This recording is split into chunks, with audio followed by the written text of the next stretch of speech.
دیکھیے جو سیالکوٹ پسرور روڈ ہے اس کے لیے ہماری حکومت نے فنڈز بھی جاری کر دیے تھے اور وزیر اعظم شاہد خاقان عباسی صاحب اس کی گراؤنڈ بریکنگ بھی کر گئے تھے، مگر بدقسمتی سے پی ٹی آئی حکومت کو ہر اس منصوبے کے ساتھ دشمنی ہے جو مسلم لیگ نون کے دور میں شروع ہوا۔ نہ صرف سیالکوٹ پسرور روڈ کا منصوبہ انہوں نے کینسل کر دیا، بلکہ سیالکوٹ لاہور موٹر وے سے جو نارووال کو ملانے کا منصوبہ تھا، جس نے کرتارپور کو بھی موٹر وے سے اور ننکانے سے جوڑنا تھا، اس کی بھی گراؤنڈ بریکنگ ہو گئی تھی، لیکن اسے بھی کینسل کر دیا گیا ہے۔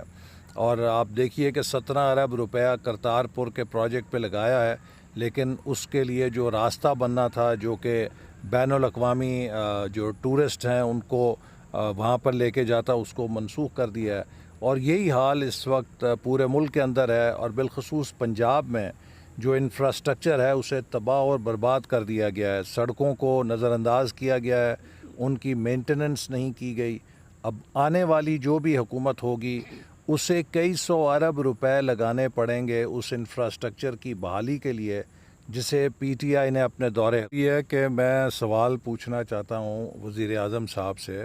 کہ وہ یہ تو بتائیں کہ ان کے 3 سالوں میں کون سی سڑک بنی ہے، کوئی ایک ایسا منصوبہ جو انہوں نے شروع کیا ہو اور ان کے دور میں مکمل ہوا ہو۔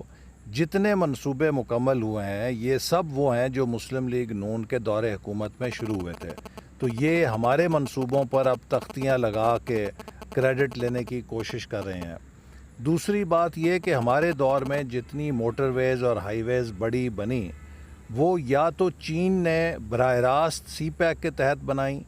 یا پھر ایف ڈبلیو او اور این ایل سی جو پاک فوج کے ادارے ہیں انہوں نے بنائی ہیں۔ تو اب یہ مجھے نہیں سمجھ آ رہی کہ وزیر اعظم کرپشن کا الزام ہمارے دوست ملک چین پہ لگا رہے ہیں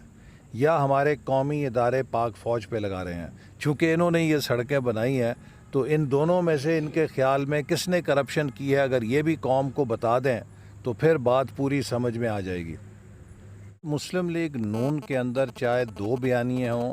چاہے 200 بیانیے ہوں، اس سے کوئی فرق نہیں پڑتا، چونکہ مسلم لیگ نون کے اندر قیادت کی لڑائی نہیں ہے۔ مسلم لیگ نون کا ایک ہی قائد ہے اور اس کا نام ہے نواز شریف، اور اس کی قیادت شہباز شریف صاحب سے لے کے نیچے تک ایک عام کارکن سب تسلیم کرتے ہیں۔ جماعتیں وہ کمزور ہوتی ہیں جن میں قیادت کی لڑائی ہوتی ہے،